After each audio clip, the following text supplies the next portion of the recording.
Welcome, today in front of me OPPO A96, and I'll show you the fingerprint scanner test on this device. So I set up my fingerprint here a couple of minutes ago, and now I'll make a couple of tries to unlock our device with my fingerprint, and we'll see how fast this unlock method is and does it works here.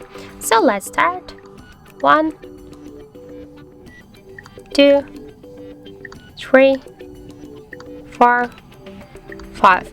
So as can you see, the fingerprint scanner works here really fast. We can unlock the device so just less than in 1 second. That's really good result for this unlock method. And also, as you can see, I just slightly touch the fingerprint scanner here.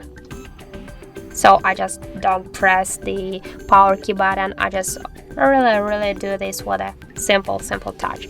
So I suggest you to try this unlock method. If you don't like, for example, passcodes, pin codes, you can try the fingerprint unlock, but don't forget that the fingerprint unlock is less secure than the passcodes or pin codes.